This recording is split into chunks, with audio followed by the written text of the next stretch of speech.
ನೋಡ್ರಿ, ಜೀವನದೊಳಗ ಹೈಟ್ ಇದ್ರೂ ಪ್ರಾಬ್ಲಮ್, ಗಿಡ್ ಇದ್ರೂ ಪ್ರಾಬ್ಲಮ್. ಜೀವನದೊಳಗ ಹೈಟ್ ಇದ್ರೂ ಪ್ರಾಬ್ಲಮ್, ಗಿಡ್ ಇದ್ರೂ ಪ್ರಾಬ್ಲಮ್. ನೋಡ್ರಿ, ನಿಮಗ ಹೈಟ್ ಇದ್ದವ್ರಿಗೆ ಲಾಭ ಆಗೈತು ಅಥವಾ ನಷ್ಟ ಆಗೈತು ನನಗೆ ಗೊತ್ತಿಲ್ಲ. ಆದ್ರೆ ನಮಗೆ ಗಿಡ್ ಇರೋದ್ರಿಂದ ಒಂದು ಲಾಭ ಆಗೈತಿ.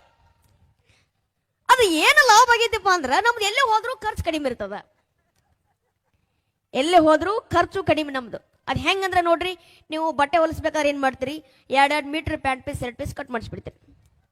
ನಾವೇನು ಹಂಗಿಲ್ಲ, 1.5 ಮೀಟರ್ದೊಳಗೆ ಪ್ಯಾಂಟು ಶರ್ಟು ರೆಡಿ ಮಾಡಿಸ್ಬಿಡ್ತೀವಿ ನಾವು. ಇನ್ನೊಂದು ಏನಪ್ಪ ನಮಗೆ ಲಾಭ ಅಂದ್ರೆ, ಬಸ್ಸಿನೊಳಗೆ ಹೋಗ್ಬೇಕಾದ್ರೆ ನಮ್ನ ಯಾರು ಟಿಕೆಟ್ ತಗೋ ಅಂತ ಕೇಳಂಗೇ ಇಲ್ಲ. ಕಂಡಕ್ಟರ್ ಬರ್ತಾರ ಆ ಕಡೆಯಿಂದ ಟಿಕೆಟ್ ಟಿಕೆಟ್ ಅಂತ ಹೇಳಿ, ನಾನು ಕಿಟಕಿ ಬಾಜು ಕುಂತಿರ್ತೀನಿ. ಇದು ಯಾವುದೋ ಕಾನ್ವೆಂಟ್ಗೆ ಹೋಗೋ ಹುಡುಗರ ಬಗ್ಗೆ ತಿಳ್ಕೊಂಡು ಮುಂದಕ್ಕೆ ಹೋಗ್ಬಿಡ್ತಾರೆ ಅವರು. ನಾವು ಟಿಕೆಟ್ ಎಲ್ಲ ಸುಮ್ಮನೆ ಮನೆ ಬಂದ್ಬಿಡ್ತೀವಿ. ಇನ್ನೊಂದು ನಮಗೆ ಲಾಭ ಬಸ್ಸಿನೊಳಗೆ ಏನಂದ್ರೆ, ಬಸ್ ರಶ್ ಇದ್ರೆ ನಮಗೆ ಸೀಟ್ ಸಿಗೋದಿಲ್ಲ ಅಂತ ತಿಳ್ಕೊಬೇಡ್ರಿ. ಯಾರಾದ್ರೂ ತೊಡೆ ಮ್ಯಾಗ ಕರ್ಕೊಂಡ್ ಕುಂದ್ ಬಿಡ್ತಾರ.